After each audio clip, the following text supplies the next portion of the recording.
चलिए, तो कैसे हैं भाई आप सभी लोग? उम्मीद करता हूँ ठीक ठाक होंगे। मैथ की ये तीसरी क्लास है। हमने 2 क्लास में नंबर सिस्टम के कुछ बेसिक चीज़ों को देख लिया था।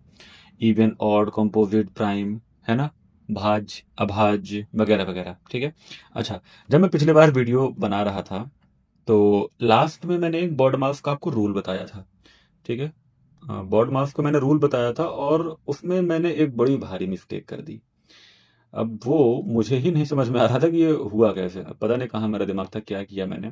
पहले हम उस चीज को ठीक करेंगे जो मुझसे गलती हुई, उसके बाद हम आगे बढ़ेंगे। ठीक है। तो मैंने गलती क्या करी थी, क्वेश्चन था एक। ठीक है, बॉड मास को मैंने रूल बताया था। ठीक है, मैंने क्वेश्चन लिख क्या लिखा था, मैं यहाँ पे क्वेश्चन लिखता हूँ, 10 × 2 + 4 डिवाइड बाई 6 - 1। ये मेरा क्वेश्चन था और मैंने इसको 2 बार सॉल्व किया था। एक बार का आंसर आया था 3 और एक बार का आंसर आया था 13, और दोनों ही गलत है। एक बार मैंने सॉल्व किया था बिना बॉड मास के, जिसका 3 आया था। एक बार सॉल्व किया बॉड मास से, जिसका 13 आया। अब मैं जब खुद वीडियो देख रहा था तो मैंने कहा, यार ये जवाब 13 कुछ अटपटा लग रहा है, ऐसा क्यों आ रहा है। फिर मैंने जब इसको खुद बैठकर कॉपी पे सॉल्व किया तो मैंने कहा, अरे ससुरा, यहाँ मैंने गलत कर दिया था। अच्छा, क्या गलती करी थी जरा उसको देखो। उसके बाद हम रेशनल नंबर में यानी भिन्न को जोड़ना घटाना भी सीख लेंगे, यहीं पर सीखेंगे। ठीक है। पहली बात देखो, बॉड मास का रूल क्या कहता है भैया, ब्रैकेट, फिर अपना जोड़ो घटाओ गुणा भाग, है ना, ब्रैकेट ऑफ, डिवाइड करो, भाग करो, गुणा करो, ऐड करो, सब्ट्रैक्ट करो। ठीक है, इस ऑफ का मतलब भी कुछ होता है। ठीक। अब देखो, यहां पर सबसे पहला काम हम क्या करेंगे, यहां पे हमें डिवाइड का साइन है। पहले हम इस वाले सेक्शन को सॉल्व कर लेंगे, हमें आगे पीछे से कोई मतलब नहीं, कहां प्लस है कहां माइनस है। ठीक है, 2 से कट जाएगा, 2 × 2 = 4, 2 × 6, है ना, कट जाएगा ना ऐसे। ठीक है। अच्छा, 10 × 2 प्लस, क्या मैं इस 2/3 को ऐसे लिख दूं तो कोई दिक्कत तो नहीं होगी, जैसे मैंने पिछले बार लिखा था। ठीक, हम डिवाइड को यानी ऐसे लिख लें फ्रैक्शन में, या फिर 2/3 लिख लें। अब ऐसे लिखने में थोड़ा सा कठिन होगा, इसलिए थोड़ा आसान बनाने के लिए हम इसको ऐसे लिख लेते हैं। ठीक, डिवाइड हमने कर लिया, अब हमें मल्टीप्लाई करना है। तो अब ये वाले सेक्शन को सॉल्व कर लेते हैं। क्या करेंगे, यहाँ पर 20 आ जाएगा, 10 में पहाड़ा 2 बार तो 20 आ जाएगा, प्लस 2/3 - 1। अब मैंने यहां पर सबसे बड़ी मिस्टेक क्या कर दी थी, ऐसे गुणा करके ऐसे कर दिया, जो कि गलत था। ठीक है, हमें यहां पर थोड़ा सा जोड़ घटाना, अब पहले हमें जोड़ना है ना। यहाँ पे देखो, सबसे लास्ट में घटाने वाला काम है, फिर जोड़ना है लास्ट में। ठीक है, तो इसके नीचे हम एक अज्यूम कर लेते हैं, मान लेते हैं, जैसे मैथ में अक्सर होता है कि माना की। ठीक है। अब देखो, रैशनल नंबर यानी जब भिन्न को हम जोड़ते हैं या घटाते हैं तो उसका एक नियम होता है कि अगर नीचे डिनोमिनेटर सेम है, ठीक, तो अगर डिनोमिनेटर सेम है तो हम ऊपर वाली संख्या को आपस में जोड़ घटा देते हैं। ठीक, अगर डिनोमिनेटर सेम नहीं है तो इसको हमको सेम करना पड़ता है। सेम करने का तरीका क्या है कि हमको एलसीएम लेना पड़ेगा।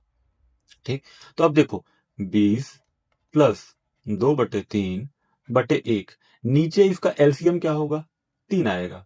ठीक है, अभी जब एलसीएम में सीखेंगे हम ये कैसे निकाल रहे हैं।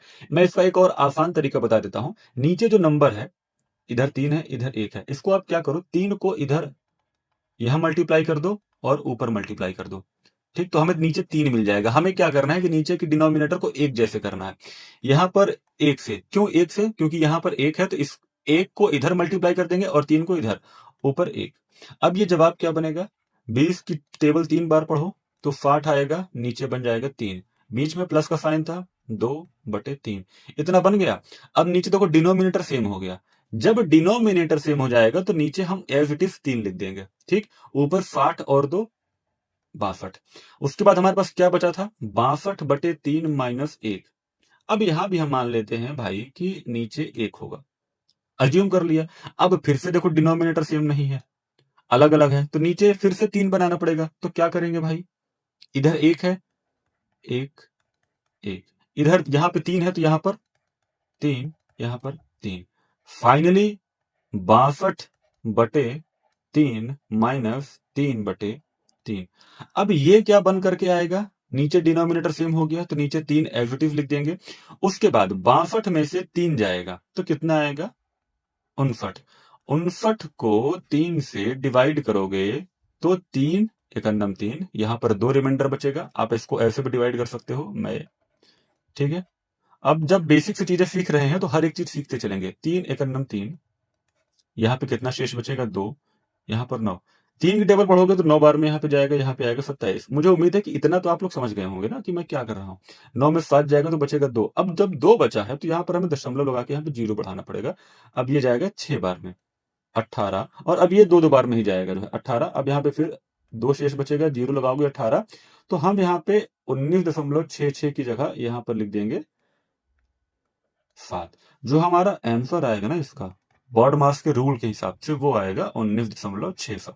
आपने देखा कि मैंने कितनी बड़ी गलती कर दी थी, 3 और 13 ले दिया था। मैंने क्या गलती करी, यहाँ पर एलसीएम गलत ले लिया। मतलब अब दिमाग कुछ इधर उधर मतलब हो जाता है तो मुझे बात नहीं समझ में आई, तो मैंने कहा कि भाई पहले इसको ठीक करवाना सही है।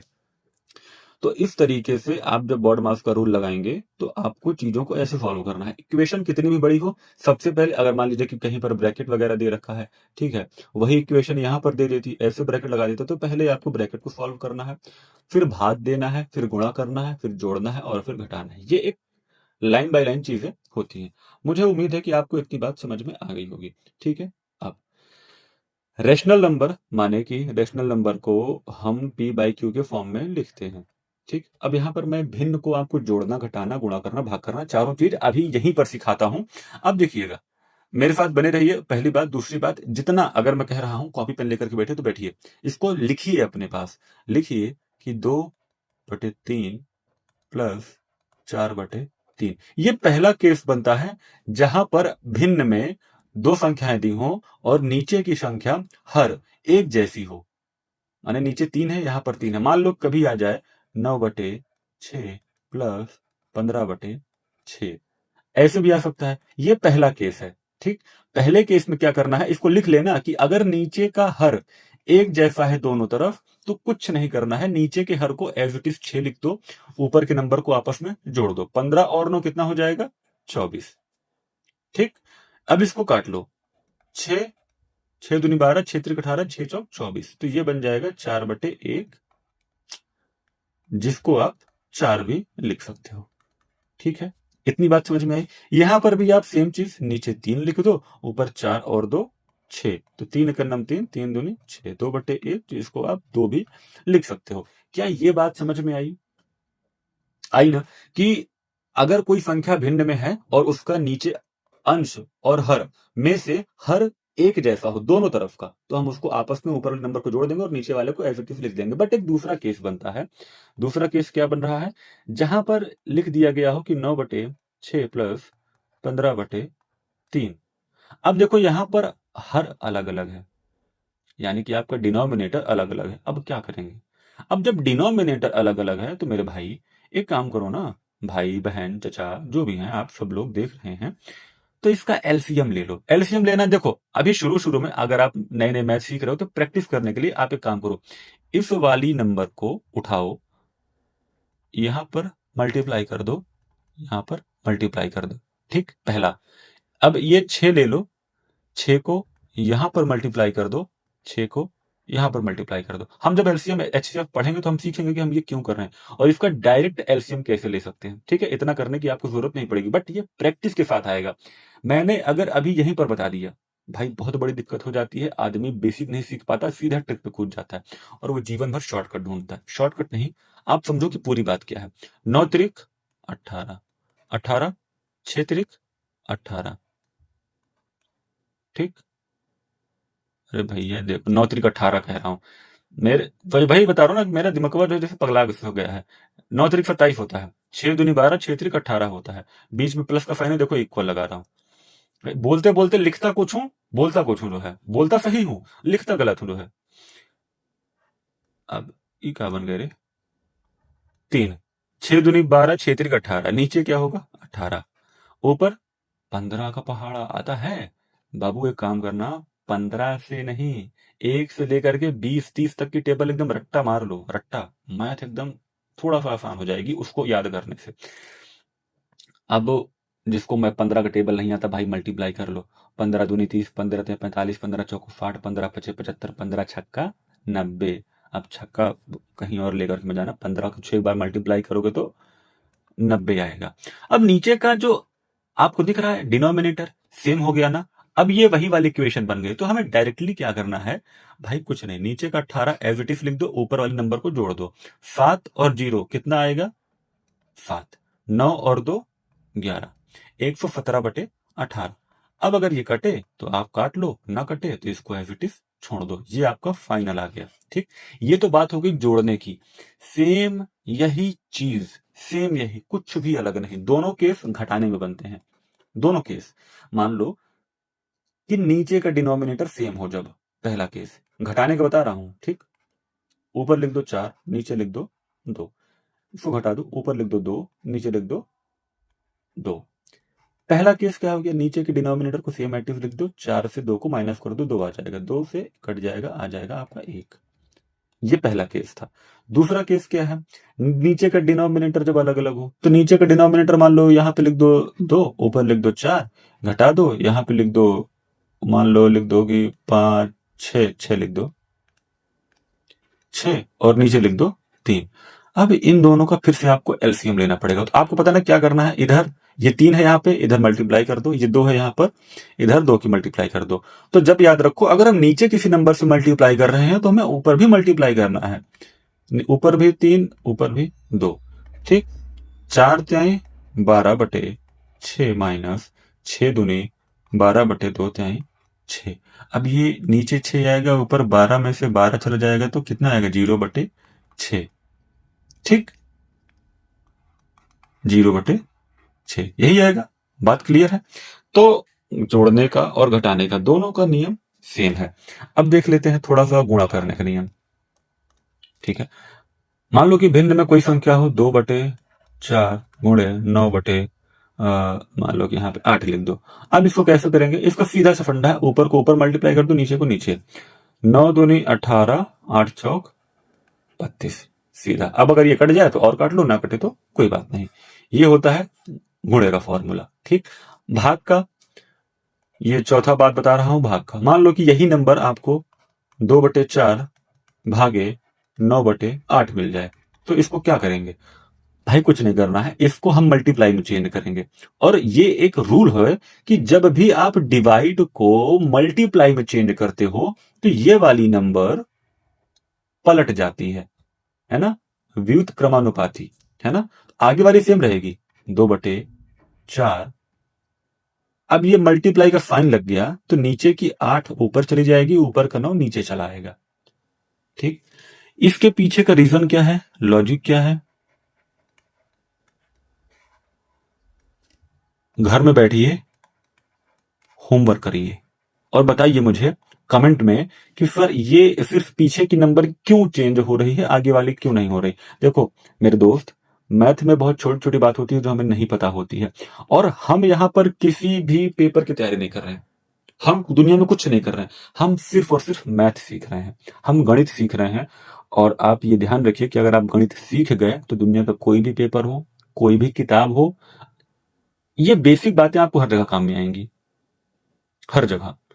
पर अगर आप किसी एग्जाम की तैयारी कर रहे हैं, माने आप मान लीजिए कि पुलिस की तैयारी कर रहे हैं, पुलिस में जितनी मैथ आती है आप उतनी सीख लिए, पूरा नहीं सीखे तो फिर आपको आगे चल के दूसरे एग्जाम की तैयारी करेंगे तो और फिर बोलेंगे फिर डीप पढ़ा दीजिए और हल्का पढ़ा दीजिए। ये सब काम मत करिए, एक बार पढ़िए, सब्जेक्ट को तैयार कर लीजिए, उसके बाद जीवन में कभी कोई समस्या मत लेकर के आइए। जहां भी बैठिए, जिस एग्जाम में बैठिए, मस्त वहां पर मैथ को पूरा पूरा करिए। ठीक है, आप स्कूल में हैं, आप कॉलेज में हैं, आप कहीं किसी कंपटीशन की तैयारी कर रहे हैं, आपकी इच्छा, मैथ आपके लिए एकदम बाएं हाथ का खेल होना चाहिए, दाएं हाथ का खेल होना चाहिए, आपके दोनों हाथ का खेल होना चाहिए। आप जैसा चाहे वैसा खेल बना ले उसको, ठीक है, बट पीछे का रीजन पता होना चाहिए। तो बताइए कि ये कैसे चेंज होगा। अब मैंने बताया था कि मल्टीप्लाई के बीच में साइन है तो दोनों संख्याएं आपस में मल्टीप्लाई हो जाएंगी। ऊपर हो जाएगा 8 दूनी 16 और 9 चौक 36। भाई यही होगा ना टेबल में, 8 दूनी 16 होता है और 9 दूनी 18, 9 चौक 36। क्योंकि मेरा दिमाग भाई थोड़ा सा इधर उधर रहता है। तो मुझे उम्मीद है कि यहां तक आप बात समझ गए होंगे भिन्न वाली, कि भिन्न में जोड़ना घटाना गुणा भाग करना कैसे है। ठीक है, इस चीज को घर में खुद से नंबर लीजिएगा और प्रैक्टिस करिएगा। जितनी ज्यादा प्रैक्टिस करेंगे उतनी चीजें आपके लिए आसान होती जाएंगी, उतना ही नंबर से आपको मजा आने लग जाएगा। ठीक, हम अब तक चीजों को समझ चुके हैं। अब एक चीज मेरे पास और बची हुई है, देखिए कुछ रूल है, मैं आपको बता देता हूं, इसको भी लिख लीजिएगा और ध्यान कर लीजिएगा। इवन प्लस माइनस इवन,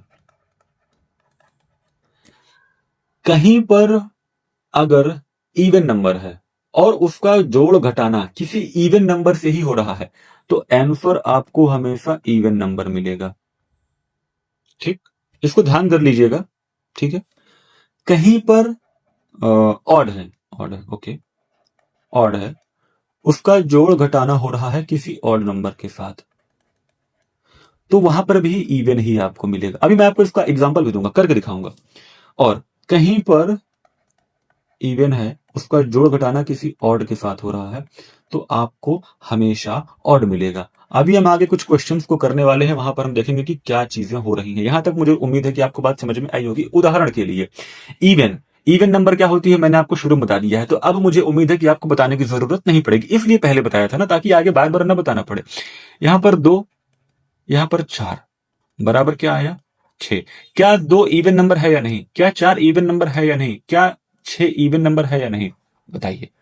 आप कोई भी नंबर लीजिए इवन नंबर की, मान लीजिए। अब आप कहें फिर जोड़ के तो बता दिए, घटा के बता दीजिए। ठीक है भाई, मान लो, ले लो इवन नंबर क्या लें बताओ। अब मान लो कि यहां पर मैं 8 ले लेता हूं। 8 में से क्या घटा दूं? 2 घटा दूं? घटा लो। 8 में से 2 जाएगा तो यहां पे कितना आएगा बाबू? 6 आएगा। क्या 2 इवन नहीं है क्या? 8 6 इवन है ना, तो माने कि ये फॉर्मूला ठीक बात। ऑड और ऑड, ऑड नंबर क्या होता है? 1 3 5 7 9 11 13 15 17, है ना। चलो कर लो, घटा लो। 3 प्लस 5, दोनों ऑड है ना, अलग तो नहीं। आंसर क्या आया? इवन। बात ठीक है। चलो 17 माइनस 15, घटा लो, क्या आया? 2। अब आप ये कह सकते हैं कि सर अगर 15 माइनस 17 कर दें तो भैया -2 आ जाएगा, बट आएगा तो इवन ही ना। क्या दोनों चीजें समझ में आ गई? अब इवन और ऑड, मान लो कि यहां पर 2 लूं, यहां पर जोड़ू 3 के साथ। 2 इवन है, 3 ऑड है, तो आंसर क्या मिला? 5। 5 क्या है? ऑड है। बात क्लियर हुई? मान लो कि 3 माइनस 2 कर दिया तुमने, क्या मिला? ऑड।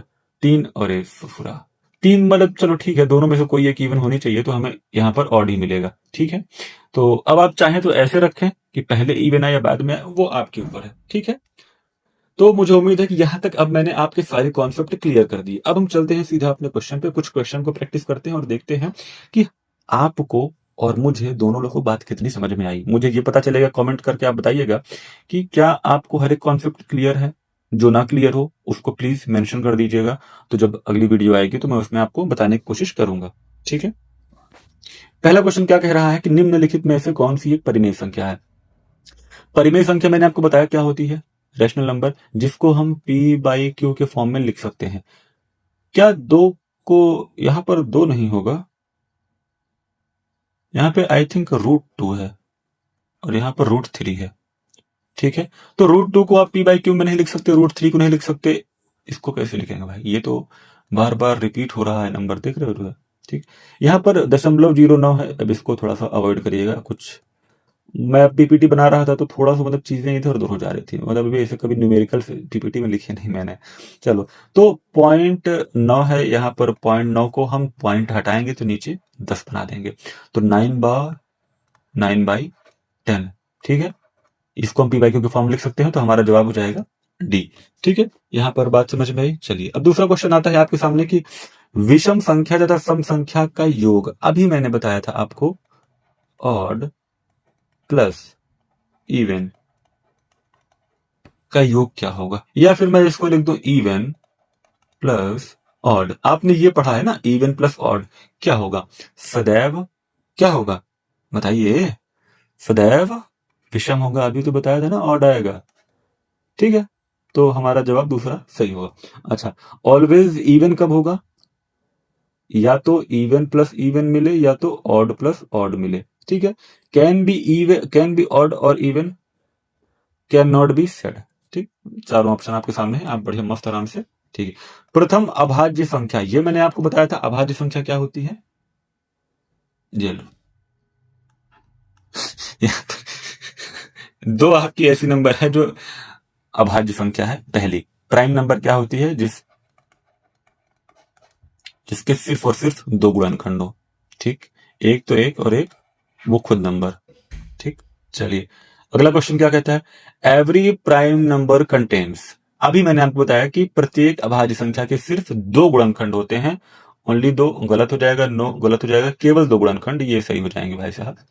ठीक, ये पता नहीं यार पीपीटी में बना रहा था तो पता चला इधर उधर हो गया बहुत ज्यादा, मतलब जब बनाया तो ठीक था, जब सेव करके वैसे कर दिया तो बड़ा वो हो गया।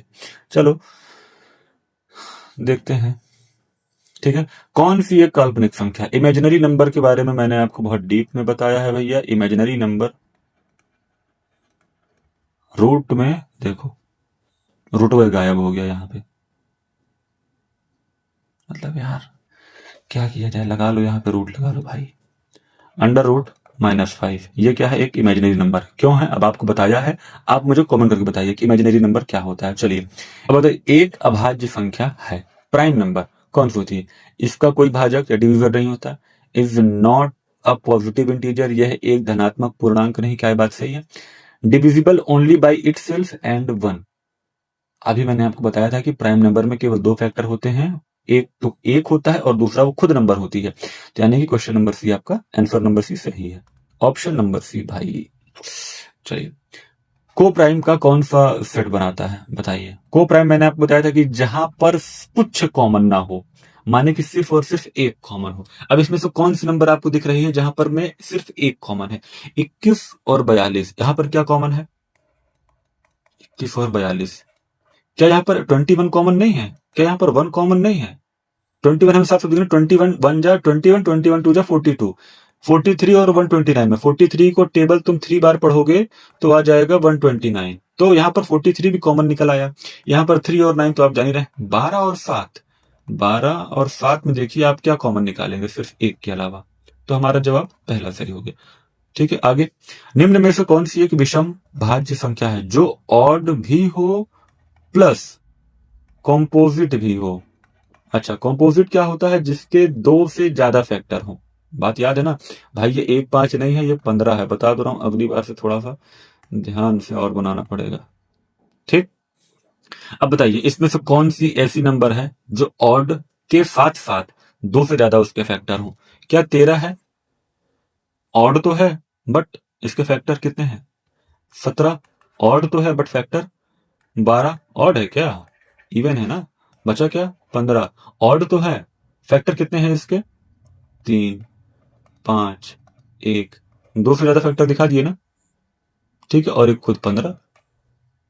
चलो तो क्वेश्चन नंबर 9 में चलते हैं, 1 2 3 4 5 6 7 8 9 10 11 12 13 14 15 16, ये सब क्या है भाई, बहुत शुरू में बताया था प्राकृतिक संख्याएं हैं। ठीक है, आगे चलते हैं, इनमें से कौन सा युग्म सह अभाज्य, को प्राइम, फिर से देखो इसके बीच में ये योजक चिन्ह लगता है, योजक चिन्ह में गायब कर दिया, बहुत दिक्कत हो रही है। अभी को प्राइम मैंने बताया था ना, अब आप इसको जवाब कमेंट बताइए कि जवाब क्या सही होगा भाई। 11 और 15 में क्या कॉमन है, 24 और 42, इनमें से कौन सा सही है, 15 36 11 22 कौन सा सही है बताइए जरा। ठीक है, आगे चलते हैं, every rational number is also, प्रत्येक परिमेय संख्या, अब इससे आपका रिवीजन हो रहा है, परिमेय संख्या क्या होती है अब आप तुरंत याद करिए, पी बाई क्यू के फॉर्म में लिख सकते हैं। ठीक है, और मैंने आपको एक झोला याद करवाया था, रियल नंबर, जिसके अंदर सारे रेशनल और इरेशनल नंबर सब आ जाते हैं, तो इंटीजर भी होती है, नेचुरल भी होती है, होल, ये तीनों चीज इस झोले के अंदर भर दो, एक रियल नंबर, तो प्रत्येक परिमेय संख्या एक वास्तविक संख्या। ठीक है, बात समझ में आई। चलो भाई, पाई, अब ये यहाँ पे जैसे लग रहा है कुछ और बना हुआ है, पाई बराबर 22/7, अब इसको डिवाइड करोगे तो 3.14 आगे बढ़ता जाएगा, तो इसको तुम कभी पी बाई क्यू के फॉर्म में एग्जैक्ट नहीं लिख सकते, क्यों, क्योंकि मैंने बताया था ना आपको कि ये एग्जैक्ट वैल्यू नहीं है, ये है लगभग वैल्यू, लगभग। ठीक है, और ऐसा क्यों था, मैंने शायद आपको यही बताया था क्यों था, आप मुझे बताइए कि 22/7 क्यों है, लगभग पाई की वैल्यू 22/7 ही क्यों है, 9/13 क्यों नहीं हो गई, 14/16 क्यों नहीं हो गई, 20/26 क्यों नहीं कर दिए, ये 22/7 ही क्यों किए, इसको होमवर्क में लिखिए और मुझे कमेंट करके बताइए कि इसका जवाब क्या होगा। इसी को हम बहुत आराम से करेंगे भाई। मेरी फोटो यहां से गायब हो चुकी है, वो कैमरे का मुझे लगता है थोड़ा सा इशू था, मैं उसे अभी ठीक करता हूँ, रुको जरा।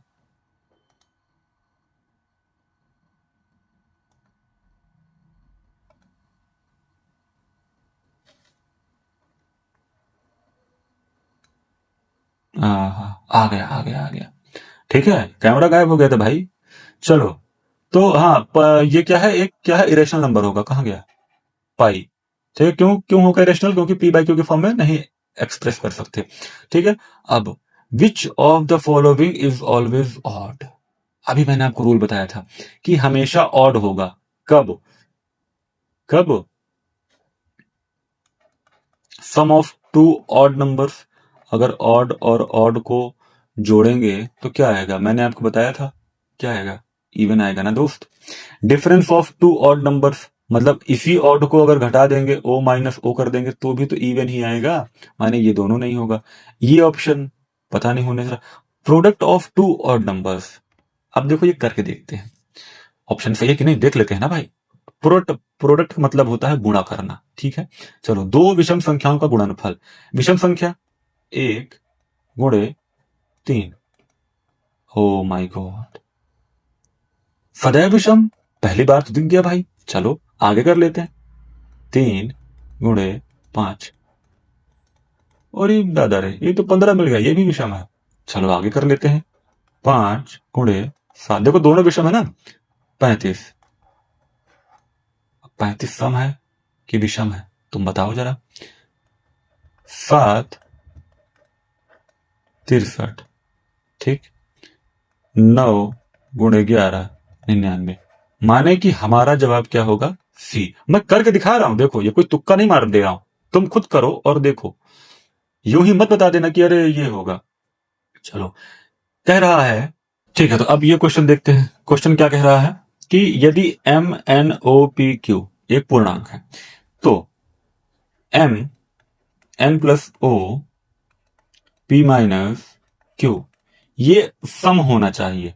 मतलब जब इसको आप सॉल्व करेंगे तो इसका जो जवाब आए वो सम होना चाहिए।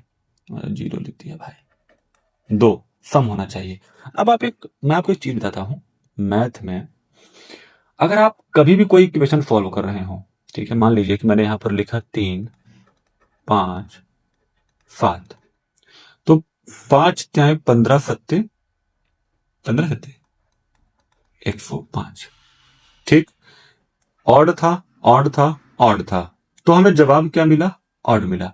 ठीक, मान लो कि मैंने यहां पर 3 की जगह 2 रख दिया, बस 2 रखूंगा, 3 को चेंज कर देता हूं, 2 गुणे 5 गुणे 7, ये दोनों विषम है पर ये ऑड है, 5 दुने 10 सत्ते 70, 70। कहने का मतलब ये है कि मैथ में अगर आप कोई भी इक्वेशन सॉल्व कर रहे हो और वहां पर हमें कोई एक नंबर, इनमें से कोई भी एक नंबर हमें अगर इवन मिल जाए तो पूरा का पूरा जो इक्वेशन है उसका जवाब इवन आता है। यही बात यहां पर कहना चाह रहा है कि इनमें से कौन से डिजिट को हम इवन कर दें कि पूरा पूरा इक्वेशन हमारा इवन आ जाए। अब n प्लस ओ है, n प्लस ओ को मान लो कि अगर यहां पर 3 + 1, ठीक, या फिर 5 + 2 रख दे तो 7 आ जाएगा, हो सकता है। यहां पर भी कुछ भी विषम संख्या आ सकती है, एक n ही है जिसको इवन रखने पर क्या होगा कि पूरा का पूरा इक्वेशन इवन हो जाएगा। बात समझ में आई, यही कहना चाह रहा है। अब आप करके देख लो, मैंने अब बताया ना, तो हमारा जवाब क्या होगा, m होगा। इसका जवाब विषम भी आ सकता है, इसका भी जवाब विषम आ सकता है, और अगर इसका जवाब तो p का भी तो जवाब विषम हो सकता है, सम हो सकता है, कुछ भी, है ना। बट m एक ऐसी नंबर है जिसको आप अगर सम रख दोगे तो पूरा पूरा इक्वेशन सम हो जाएगा। वो आपसे यही पूछना चाह रहा है, भाई कौन से नंबर को सम रख दूं कि पूरा पूरा इक्वेशन सम हो जाए। तो इसको याद रखना कि जब भी गुणा करोगे मैथ में, और अगर वहां पर कोई भी आपको एक नंबर इवन मिल गई तो पूरा का पूरा इक्वेशन सम हो जाएगा। ठीक, अगर एक भी इवन नहीं हो तो पूरा पूरा नंबर जो आंसर होगा वो विषम में आएगा। आप कभी भी मतलब जब एग्जाम वगैरह में बैठो तो इस चीज से आप उसको सॉल्व कर सकते हो। ठीक है, सम ऑफ टू इरेशनल नंबर, दो अपरिमेय संख्याओं का योग क्या हो सकता है, ऑलवेज अ नेचुरल या फिर irrational number, may be rational और irrational, is always an irrational number, is always a rational number. अरे बताएंगे भैया, या तो रेशनल होगा या तो इरेशनल होगा। अब फिर से एक होमवर्क, क्यों होगा? मैंने आपको रेशनल पढ़ाया है, रेशनल पढ़ाया है, नंबर्स को रखिए और करके देखिए, इस खोपड़े का इस्तेमाल करिए। ठीक है, जैसे मैं इस्तेमाल कर रहा हूं, गलत होता हूं सही होता हूं, मैथ में हमेशा गलत सही होता है जो है। ठीक है, तो करिए और देखिए, करके देखिए, बिना करे मत मानिए। ठीक है, चलिए अब क्या कह रहा है कि यदि संख्याएं क्यू, मान लो क्यू एक कोई संख्या है, क्यू प्लस टू कोई संख्या है, क्यू प्लस सिक्स संख्या है, और सभी अभाज्य हैं। अभाज्य का मतलब प्राइम है। तो 3q प्लस 9 का मान क्या हो सकता है? ठीक, अब चलो कर लेते हैं। मान लो कि यहां पर q को हमने 2 रख दिया, तो ये क्या बनेगा? 2 2 4 बन जाएगा। ये क्या बनेगा? 4 और 2 6 बन जाएगा। हमसे ये क्या कह रहा है कि अभाज्य संख्या, पहली तो अभाज्य हमने रख ली, prime is an even and prime number. ठीक है, मगर 4 और 6 तो प्राइम नहीं है, बात नहीं बनी। ठीक, चलो अब अगर q को हम 2 की जगह 3 रख लेते हैं, तो 3 3 प्लस 2 5 और 6 और 3 9। प्राइम है, प्राइम है। ये कहां से प्राइम है? 2 फैक्टर से ज्यादा इसके फैक्टर है ना। प्राइम होने का रूल क्या है कि उस नंबर के 2 फैक्टर से ज्यादा गुणनखंड नहीं होने चाहिए, सिर्फ 2 फैक्टर होना चाहिए, 2 गुणनखंड। बात नहीं बनी। चलो 4 रख लेते हैं। इस तरह देखो, अब मैं आपको सीधा सीधा बता सकता हूं, बट मैं रख करके चेक कर रहा हूं ताकि पता तो चले कि बात क्या कहना चाह रहा है। 4 और 2 6, 4 और 6 कितना होगा भाई? 10। तीनों प्राइम नहीं है ना, प्राइम नहीं है, तो ये क्या क्वेश्चन क्या कह रहा है कि सभी अभाज्य है। चलो अगला नंबर पहुंचते हैं। अगर हम 5 रख दें, 5 एक प्राइम नंबर है, 5 और 2 7 हो जाएगा, 5 और 6 कितना हो जाएगा? 11। भाई साहब 5 भी प्राइम है, 7 भी प्राइम है और 11 भी प्राइम है। इसके 2 गुणनखंड से ज्यादा किसी गुणनखंड नहीं है, मतलब बात बन गई। तो हमें Q की वैल्यू मिल गई। अब जब Q की वैल्यू मिल गई तो हम क्या करेंगे? 3 गुणे 5, ठीक, प्लस 9, 5 15 प्लस 9 कितना हो जाएगा? 24। हमारा जवाब तो आ गया 24, मगर 24 ऑप्शन में नहीं है दोस्त। देखो, माने कि ये कुछ और आगे की नंबर ले रखा है, माने 5 तो हमारा जवाब सही था। अब 5 के बाद कौन सी ऐसी प्राइम नंबर है जिसको यहां पर रखूं, जिसकी वैल्यू यहां पर रखने पर ये इनमें से कोई एक जवाब मिले? ठीक है, तो चलो 5 के बाद 7 आता है, 7 2 9, देखो सीधा सीधा मिल गया तो काट दो, 7 नहीं बनेगा। 8 नहीं रखेंगे, फिर से 8 प्राइम नहीं है, 9 प्राइम नहीं है, 10 प्राइम नहीं है, 11 को रख लेते हैं। 11 को 11 11 2 13 और 11 और 6 कितना हो जाएगा? 17। लो फिर मिल गई, यानी कि 11 प्राइम नंबर थी, 11 13 17। ठीक है, प्राइम नंबर कौन सा समझ में आ रहा है ना। अब यहां पर क्या रखेंगे भाई? 3 की 11 से गुणा प्लस 9, 33, और 33 और प्लस 9 कितना हो जाएगा? 42। ऑप्शन में है क्या? ओ माय गॉड, 42 मिल गया हमें ऑप्शन। ठीक, बात यहां तक बात समझ में आई कि यहां पे क्या किया है। चलो अगला क्या कह रहा है कि निम्नलिखित में से कौन सा कथन सदैव सही है? अभाज्य संख्या का वर्ग अभाज्य होता है। भाई नहीं पता है, करके देख लो। अभाज्य संख्या ले लो, 2 ले लो, और क्या कह रहा है? अभाज्य संख्या का वर्ग अभाज्य होता है। अभाज्य संख्या लिए, जिसका वर्ग कर लो। क्या कह रहा है? 2 का स्क्वायर 4। मजा नहीं आया, चलो 3 का कर लो। 3 का स्क्वायर 9। कहां हो रहा है? बात तो गलत हो गई। चलो, 2 वर्ग संख्याओं का योग एक वर्ग संख्या है। करो, करके देखो ऐसे ही। एक वर्ग संख्या में अंकों की संख्या सम होती है। एक वर्ग संख्या में अंकों की संख्या सम होती है। 2 वर्ग संख्याओं का गुणनफल वर्ग संख्या है। एक एक चीज को पढ़ो। 2 वर्ग संख्याओं का गुणनफल वर्ग संख्या है। क्या जवाब होगा आप बताइए? बात समझ में आई? तो इसको आपको करना है। देखो भाई, उत्तर मैंने आपसे फिर कहा कि साहब उत्तर बताना बहुत आसान है ना, मैं इस साइड बैठा हूं तो चीजें आ रही होंगी तभी पढ़ा रहा हूं। कभी कभी नहीं भी आती है, ऐसा नहीं है कि सब चीज आती है भाई। ठीक है, बट एक बात समझो कि अगर आप हर एक ऑप्शन को सॉल्व नहीं करोगे तो फिर आपको मजा नहीं आएगा। करके सॉल्व करो, दो वर्ग संख्याओं का योग एक वर्ग संख्या है, कर लो देख लो। दो वर्ग संख्याओं का गुणनफल वर्ग संख्या है, कर लो देख लो।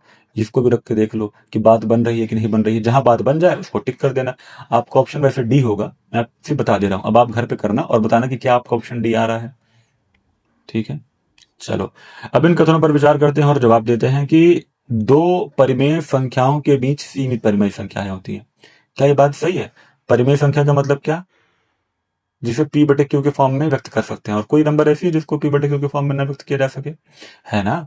बट उसकी बात नहीं, परिमेय संख्या की बात हो रही है, उसको अपरिमेय संख्या कहते हैं। तो दो परिमेय संख्याओं के बीच सीमित, सीमित नहीं होती साहब, गलत है। दो परिमेय के बीच अनंत परिमेय संख्याएं होती है। मतलब दो परिमेय संख्या है, एक इधर और एक इधर, और उसके बीच में कितनी भी संख्या हो सकती है भाई, कोई गिनती थोड़े है। तो माने ये बात सही है, ये वाली। तीसरा कथन क्या कह रहा है?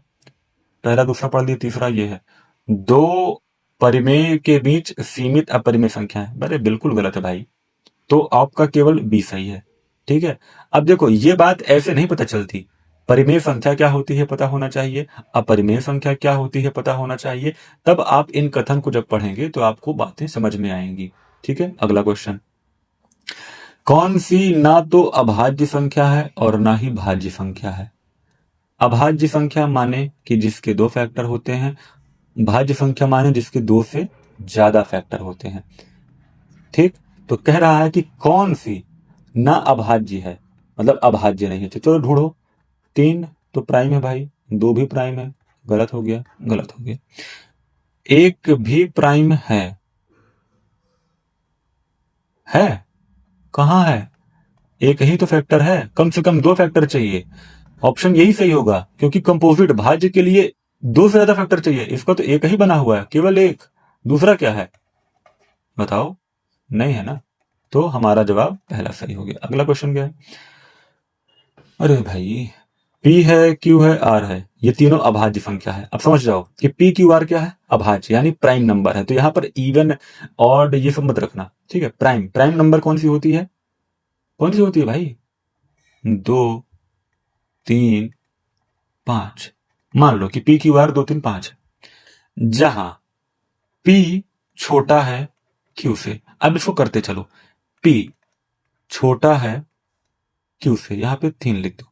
ठीक, अब कह रहा है कि क्यू छोटा है आर से, यानी कि क्यू छोटा है आर से। अब कह रहा है कि आर छोटा है 13 से। ये तो हमारा बात बन गया कि ठीक है भाई।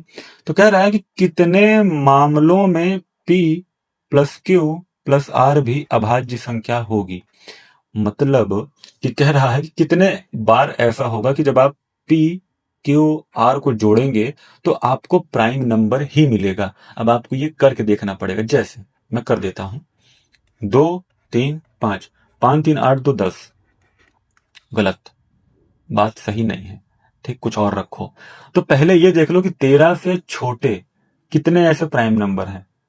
ठीक है, तो पहली बात तो आपको 11 मिल जाएगा, 10 नहीं है, 9 नहीं है, 8 नहीं है, आपको 7 मिल जाएगा।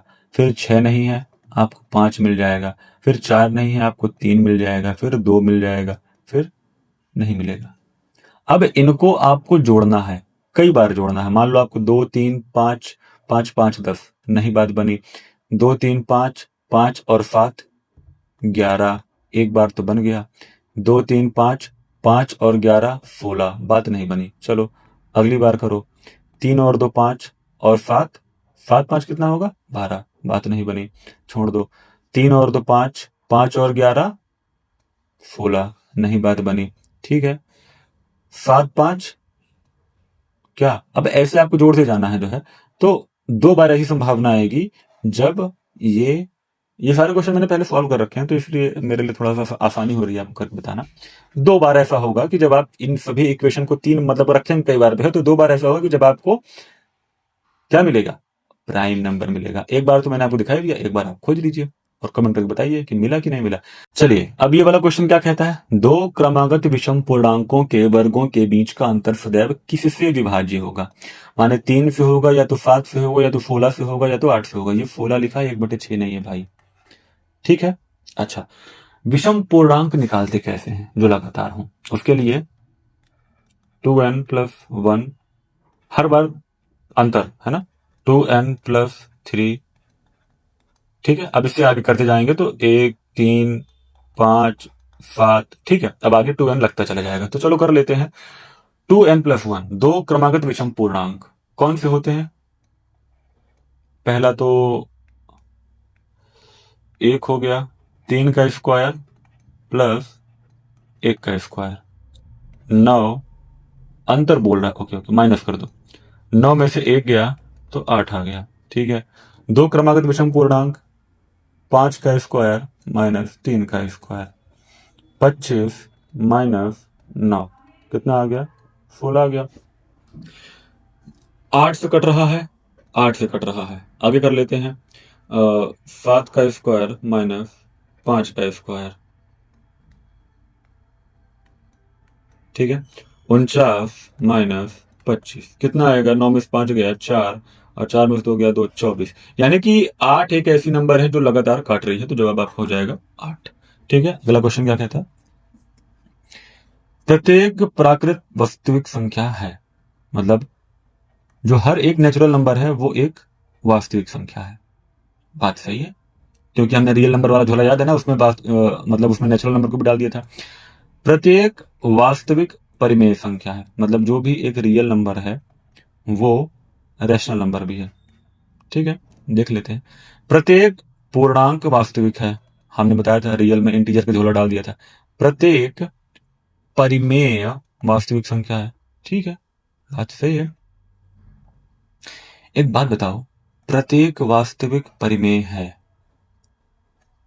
प्रत्येक रियल नंबर रैशनल नंबर है, क्या प्रत्येक रियल नंबर इरेशनल नंबर नहीं हो सकता? इरेशनल नंबर भी तो रियल नंबर है भाई, तो ऑप्शन नंबर 2 गलत हो जाएगा ना। जरा सोचो, मैंने पढ़ाया था, तो ऑप्शन क्या हमारा सही होगा? 1 3 और 4, सही है ना? ओ भाई, तो आज इतने सवाल हमने किए, समझे, जाने, ठीक है। थोड़ा बहुत गलती मुझसे भी हुई, और अगर यहाँ पर भी कहीं गलती हुई तो भाई बता देना, क्योंकि पेन कुछ और चल रही है इस समय। देखो, ऑनलाइन पढ़ाने की उतनी अभी हैबिट नहीं है मेरी, थोड़ा सा नर्वसनेस फील होती है ऐसे मतलब सामने कोई बोलने वाला ही नहीं है, तो किससे क्या बोले भाई। मतलब अभी ऐसे जब बच्चों को पढ़ाता हूँ तो लगता है कि सर सामने कोई बोल रहा है, वो पूछता है बार बार क्वेश्चन की, सर ये कैसे हो गया, कैसे, तो मैं भी उसमें इंगेज रहता हूँ। यहाँ पर कोई बोल, सब कुछ मुझे खुद से लेना है, सारे डाउट खुद से लिखने हैं, सारे डाउट खुद से आपको बताने हैं, कोई पूछने वाला नहीं है। अब आप जब कमेंट करेंगे, बताएंगे मुझे कि हाँ साहब ये डाउट हो रहा है, तो बता सकता हूँ मैं जो है। अदरवाइज बहुत बहुत शुक्रिया आपका, मजा आया पढ़ करके और मुझे पढ़ा करके। ऐसे ही हमारी क्लासेस लगातार चलती रहेंगी, आपको मजा आता रहेगा। और ये क्वेश्चंस कुछ थे तो मैंने सॉल्व करवाए, आप कुछ क्वेश्चन के मुझे जवाब दे दीजिए। √2 क्या है? √3 क्या है? माइनस नहीं लगा हुआ है, ठीक है। मान लो कि √-3 लिख दूं तो ये क्या है? ये सारे जवाब आप मुझे कमेंट में बताइए।